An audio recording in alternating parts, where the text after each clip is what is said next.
t'inquiète pas, je suis là maintenant.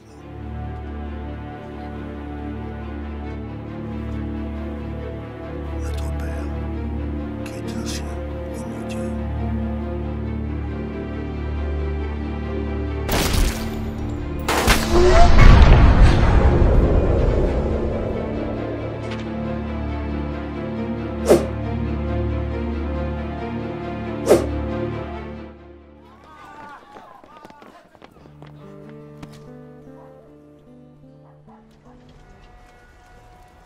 Berlatar di Hong Kong, lebih tepatnya di kota Macau yang terkenal dengan resort kasino dan dunia malamnya, kita pun akan difokuskan dengan sebuah keluarga kecil bahagia, di mana seorang wanita berkebangsaan Prancis bernama Irene Costello, seorang ibu yang memiliki 2 orang anak, dan juga seorang suami berkebangsaan Tionghoa. Sampai di suatu siang di tengah hujan yang turun begitu deras, Irene yang saat itu sedang memasak di dapur, disambut dengan kedatangan suami dan anak-anaknya yang baru saja pulang dari sekolah. Hingga tak berapa lama kemudian mereka tiba-tiba kedatangan tamu tak diundang yang merupakan 3 orang pembunuh bayaran yang langsung menembak mereka dengan sangat brutal dan tidak manusiawi.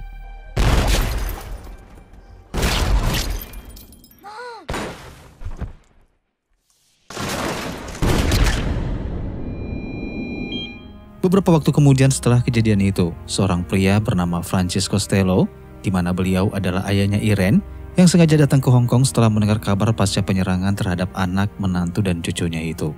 Di rumah sakit, sang dokter pun menginformasikan kabar baik pada Costello, yang dimana ternyata Irene putrinya ditemukan dalam keadaan selamat walaupun dengan kondisi yang sangat kritis. Sementara suami Irene dan kedua anaknya saat itu dinyatakan tewas di tempat kejadian. Costello pun mencoba bertanya pada Irene tentang ciri-ciri dari para pelaku. Walaupun Irene agak sedikit sulit berkomunikasi, namun yang pastinya didapatkanlah sedikit petunjuk di mana seorang pelaku berhasil tertembak oleh Irene saat itu dan dipastikan mengalami luka di bagian telinganya. J'ai tiré.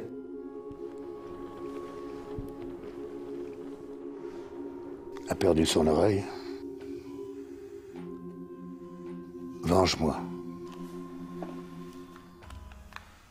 Sementara itu di tempat lain, seorang bos dari sebuah organisasi sindikat kejahatan bernama Fung menugaskan seorang pembunuh bayaran bernama Kuai untuk membunuh salah satu ajudannya yang diketahui telah lancang berselingkuh dengan salah satu wanita simpanannya.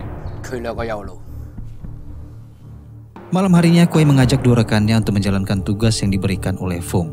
Mereka mendatangi sebuah hotel di pusat kota, dan dengan sangat mudah mereka bertiga pun berhasil mengetahui kamar si ajudan dan wanita simpanannya Fung itu. Di saat bersamaan muncullah Costello yang juga kebetulan akan menginap di hotel tersebut, sehingga bisa dipastikan sesuatu yang sangat menarik akan terjadi hingga mulai detik ini.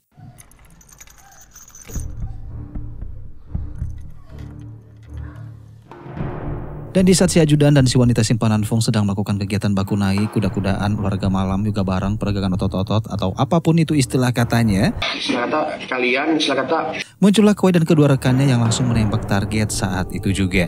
Dan di saat mereka sudah menyelesaikan tugas yang diberikan oleh bos Fung, Costello yang berjalan menuju ke kamarnya, tiba-tiba berpapasan dengan mereka, di mana kamar kedua pasangan selingkuh yang telah mereka habisi, ternyata berada tepat di depan kamar Costello.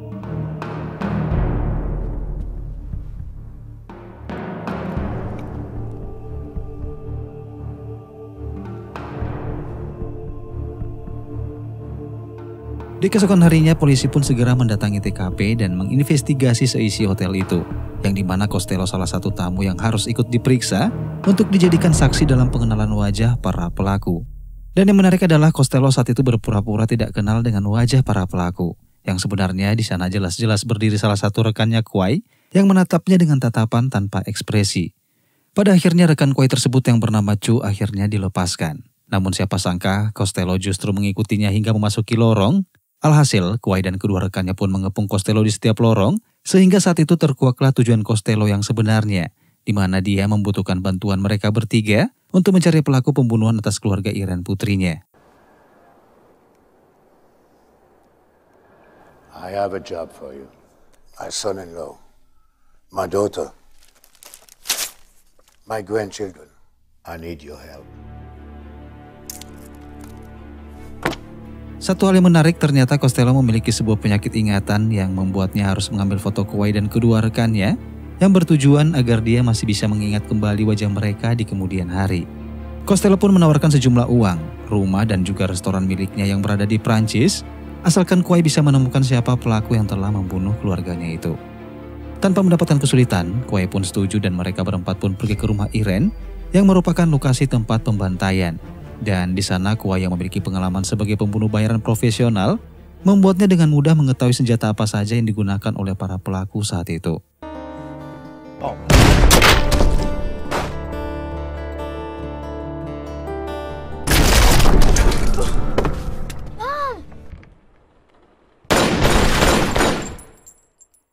Costello yang memiliki penyakit lupa ingatan ternyata tidak lupa dengan resep makanan yang sering dibuatnya, di mana dia membuatkan sejumlah makanan untuk dimakan bersama-sama, sembari membahas ciri-ciri pelaku dan senjata yang mereka gunakan saat menghabisi keluarga putrinya Costello itu. There are 3 men. 1 Mad Max, 1 Magnum. And use gun in the left hand. And one got his left ear blown off by Magnum. Tanpa membuang-buang waktu, Kuai pun langsung menemui sepupunya yang tinggal di sebuah kawasan kumuh. Namun sekalipun demikian, sepupunya tersebut ternyata merupakan seorang penjual senjata ilegal dan yang pastinya mengetahui siapa-siapa saja yang membeli senjata di tempatnya. Di sana sang sepupu mengatakan bahwa setahun yang lalu seorang pria bernama Piton sempat membeli senjata Mad Max yang sama persis dengan senjata yang digunakan oleh para pelaku. Dan Kuai pun yang mendengar informasi tersebut, saat itu juga dia dan kedua rekannya segera pergi menuju ke lokasi mendatangi pembeli dari senjata itu. Where are we? Hong Kong. Berlokasi di sebuah dermaga kapal ikan, Kuai pun segera mengetahui 2 dari 3 pelaku tersebut ternyata bekerja sampingan sebagai nelayan, di mana salah satunya terlihat balutan perban yang menempel di bagian telinganya, dan bisa dipastikan bahwa pria tersebut adalah pelaku yang sempat ditembak oleh Irene, putrinya Costello.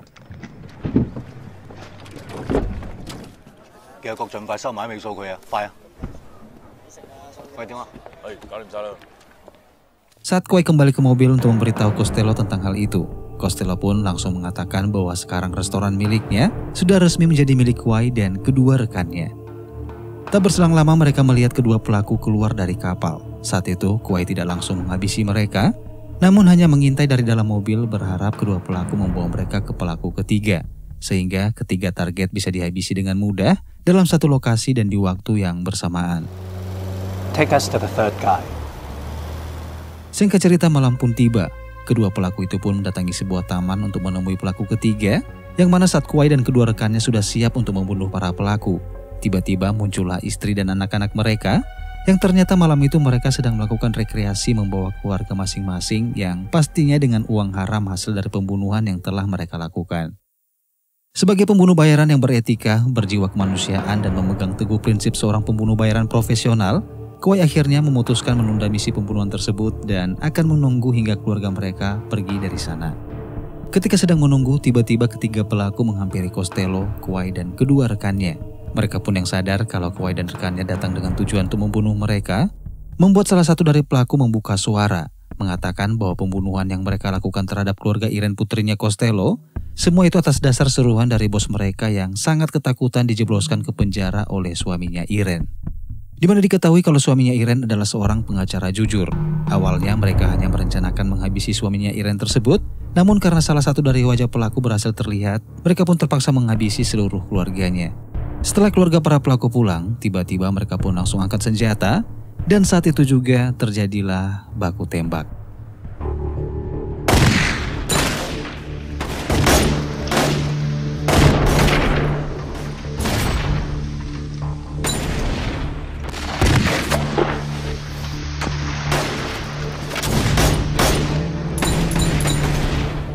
Baku tembak yang terjadi membuat salah satu rekan Kuai bernama Fatlock terkena tembakan hingga terjatuh ke tanah. Dan saat akan dihabisi oleh para pelaku, tiba-tiba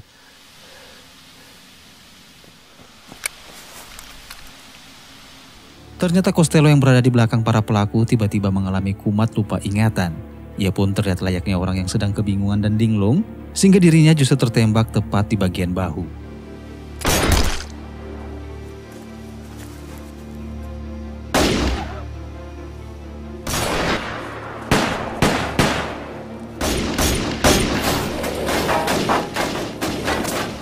Alhasil Costello dan rekan Kuai yang bertubuh tambun itu pun segera dibawa ke markas untuk diobati, di mana Costello akhirnya bercerita tentang alasan kenapa dirinya bisa dengan mudah lupa ingatan, yang ternyata dirinya pernah tertembak di bagian kepala dan pelurunya sekarang masih berada tepat di antara otak kiri dan otak kanannya. Dan tembakan itu dia dapatkan saat dia masih menjadi anggota polisi 20 tahun yang lalu.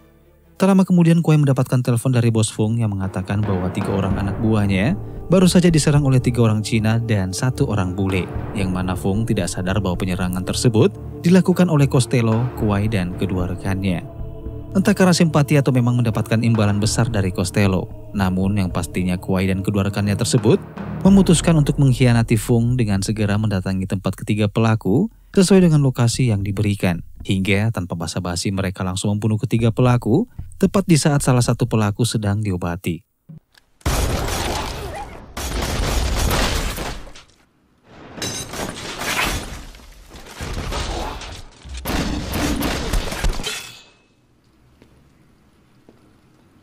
點解馮生要殺我哋？唔關馮生事。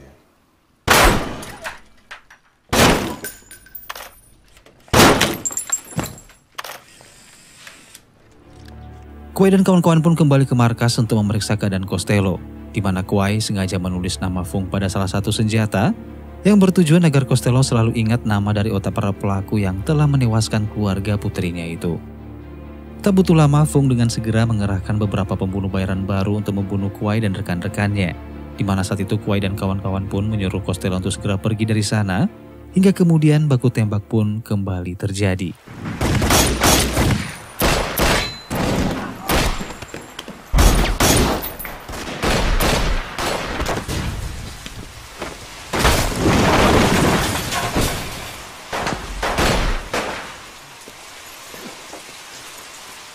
Kuai dan kawan-kawan sendiri berhasil lolos dari para pembunuh bayaran.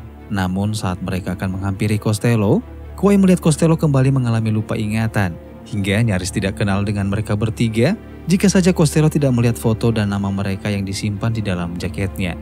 Setelah kejadian itu ternyata penyakit lupa ingatan Costello justru semakin hari semakin bertambah parah. Sehingga Kuai, Chu, dan Fatlock cukup kesulitan untuk berkali-kali mengingatkan Costello kalau dirinya sedang melakukan misi balas dendam kepada orang yang bernama Fung. They are your enemies. You want revenge. Don't you remember this? Merasa Costello sudah tidak mungkin lagi bisa diajak dalam misi itu, Kuai pun memutuskan pulang ke rumahnya dan menitipkan Costello kepada istrinya. Sedangkan Kuai dan 2 rekannya memilih untuk tetap menyelesaikan dendam Costello atas kematian keluarga putrinya. Hingga di sini nih saya pribadi cukup merasa terharu dengan keputusan Kuai dan 2 rekannya yang sudah menganggap kalau Costello adalah sahabat baik mereka. Meskipun pada awalnya semua itu hanyalah sebuah pekerjaan sebatas imbalan uang, tapi melihat rasa simpati Kuai yang memilih untuk membalaskan dendam Costello membuat saya terharu sampai-sampai saya pun termotivasi untuk membayar utang pinjol teman saya sendiri. Setelah Kuai merasa yakin meninggalkan Costello di rumahnya untuk sementara waktu, Kuai dan kedua rekannya pun kembali mendatangi sepupunya yang tinggal di kawasan kumuh. Namun ketika mereka tiba di sana, Kuai pun sontak dibuat kaget, di mana ia justru melihat sepupunya sudah dalam keadaan tergantung dengan tangan terikat tak berdaya akibat disiksa habis-habisan oleh anak buah Fung. Kuai pun yang menyadari kalau Fung dan anak buahnya bakalan kembali datang ke sana. Ia pun bersama 2 rekannya segera mempersiapkan senjata untuk mengantisipasi jika Fung dan anak buahnya tiba-tiba datang menyerang. Dan benar saja, tak berapa lama terjadilah baku tembak di hamparan rumput yang luas, di mana mereka berlindung di balik tumpukan kertas yang bisa digulingkan. Namun siapa sangka, di luar dugaan ternyata Fung membawa banyak pasukannya, bahkan Fung sendiri ikut menyerang menggunakan senapan dari jarak yang sangat aman.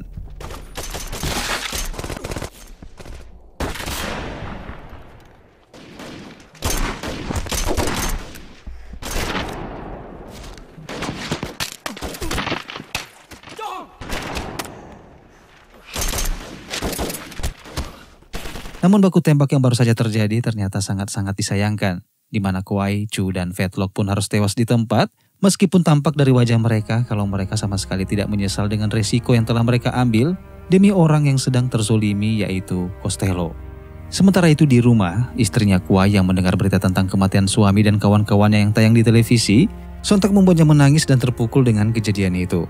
Sedangkan Costello yang masih berada dalam dunia lupa ingatannya, hanya bisa celengak-celinguk tanpa bisa mengingat siapa ketiga orang tersebut yang sudah rela mengorbankan nyawa mereka demi dirinya.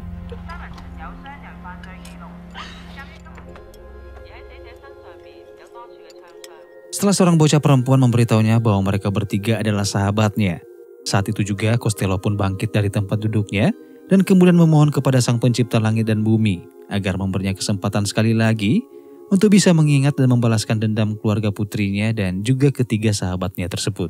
Oh mon Dieu, sauvez-moi. Notre Père, qui est aux cieux. Hingga di satu hari, ketika Fung sedang makan siang dengan enak, santai, nyaman, bahkan terlihat seperti tidak ada beban sama sekali terpancar dari wajahnya, tiba-tiba terlihat seorang wanita cantik memberikan sebuah kode menggunakan pantulan cahaya dari jam tangannya. Tak lama kemudian muncul beberapa kerumunan bocah-bocah yang menjual stiker bendera, membuat Fung yang melihat hal itu pun mencoba mencari perhatian si wanita dengan membeli semua stiker dari bocah-bocah tersebut. Dan kemudian Fung hanya bisa tertawa ketika ia baru saja menyadari kalau wanita itu ternyata sedang hamil besar, di mana kalian akan sangat-sangat terkejut ketika mengetahui kalau wanita itu adalah istrinya Kuai. Sementara bocah-bocah penjual stiker adalah anak-anak asuhnya Kuai.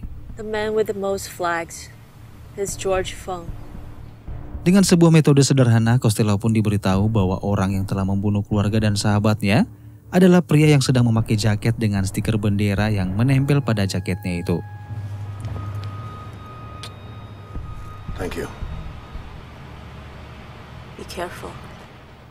Mendengar informasi tersebut, Costello pun saat itu juga langsung menyerang Fung dengan menembaknya tepat di bagian dada. Namun karena Fung memakai baju anti peluru, akhirnya dia pun bisa lolos dengan kabur melewati pemukiman sempit.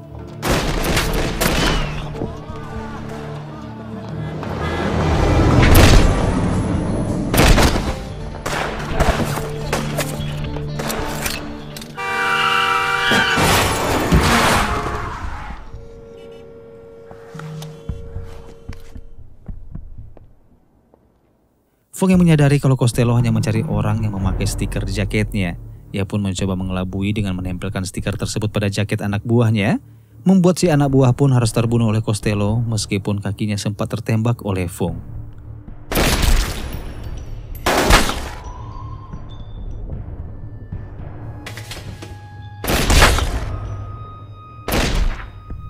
Dengan cepat Fung melepaskan jaketnya, kemudian bersembunyi di bawah mobil, sedangkan Costello dengan brutal berhasil membantai semua anak buahnya tanpa mendapatkan kesulitan sedikit pun.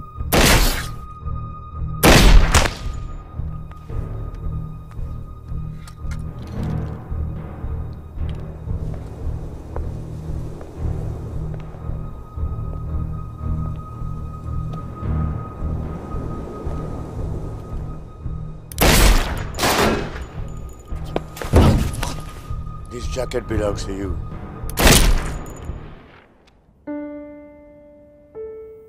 Baiklah teman-teman, segitu dulu aja perjumpaan kita di alur cerita film kali ini. Harapan saya semoga teman-teman semua bisa terhibur. Terima kasih sudah menonton, saya pamit dan sampai ketemu lagi di alur cerita film selanjutnya.